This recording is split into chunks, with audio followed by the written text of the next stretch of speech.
அதே மாதிரி பாகிஸ்தான்ல ஹிரானா கில்ஸ் பகுதி தாக்கப்பட்டதுன்னு சொல்லிட்டு நிறைய பேர் செய்திகள் வந்து வெளியிட்டு இருந்தாங்க. முக்கியமா யூடியூபர்ஸ் நிறைய பேர் வந்து போட்டுக்கிட்டு இருந்தாங்க. அதிகாரப்பூர்வமான தகவல் இருந்தால் மட்டும் தான் நம்ம சொல்றதுனால அதை அப்படிலாம் சொல்லவே கிடையாது. அதை பத்தி மார்ஷல் ஏகே பாரதி வந்து சொல்லியிருக்காரு.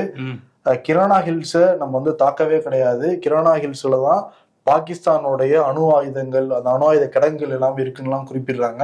இதை வச்சு கேள்விப்பட்டோம், அப்படி அங்கதான் அணு ஆயுதம் இருக்காங்கிற மாதிரி அவர் வந்து சொன்னதுக்கு ரொம்ப நன்றிங்கிற மாதிரி தான் சொல்லியிருந்தார் அவரு. கிரானா ஹில்ஸ் தாக்கப்படலைங்கிறத அதிகாரப்பூர்வமாவே அவங்க வந்து சொல்லியிருக்காங்க, ராணுவ தரப்புல சொல்லியிருக்காங்க. இன்னொரு விஷயமும் ஏகே பாரதி வந்து சொல்லியிருந்தாரு.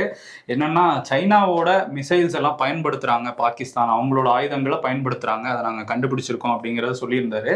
இப்போ இன்னொரு செய்தியுமே சுத்திட்டு இருந்துச்சு. என்னன்னா, சைனால இருந்து ஒரு பெரிய கார்கோ, அவங்களோட லார்ஜஸ்ட் கார்கோ அந்த பிளேன்ல நிறைய மிசைல்ஸ் வந்து போயிருக்கு பாகிஸ்தானுக்குன்னு ஒரு செய்தி பரவிட்டு இருந்துச்சு. சைனா அதை வந்து மறுத்திருக்காங்க. அப்படிலாம் கிடையாது, இந்த மாதிரி ரூமர்ஸை பரப்பாதீங்க அப்படின்னு சொல்லிட்டு. இருந்தா கூட அங்க வந்து சைனாவோட ஒரு ஆதரவு பாகிஸ்தானுக்கு இருக்க மாதிரி தான் தெரியுது.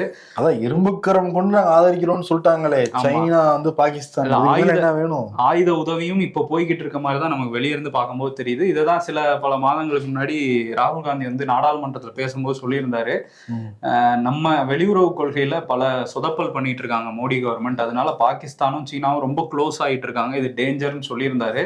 இப்போ நடக்கிறதெல்லாம் கனெக்ட் பண்ணி பாருங்கன்னு காங்கிரஸ்காரங்க அந்த வீடியோ எல்லாம் போட்டுட்டு இருக்காங்க. காங்கிரஸ் மட்டும் இல்லை, சுப்பிரமணிய சுவாமியும் மோடி மீது கடுமையான விமர்சனத்தை வச்சுட்டு இருக்காரு. பாஜகவில் ஒரு மூத்த தலைவராக இருந்தா கூட அவர் வந்து இந்த மாதிரிலாம் சில விஷயங்கள் சொல்லியிருக்காரு. என்ன சொல்றாரு அப்படின்னா, அமெரிக்காவோட தலையிட ஏத்துக்கிட்டு இருக்கவே கூடாது, அமெரிக்கா சொன்னோன்னா போற நிறுத்துறதா, நம்ம அதை எப்படி ஏத்துக்கிட்டு இருக்கலாம் பிரதமர் மோடி, இது ரொம்ப தவறு அப்படின்னு வந்து சொல்லியிருக்காரு.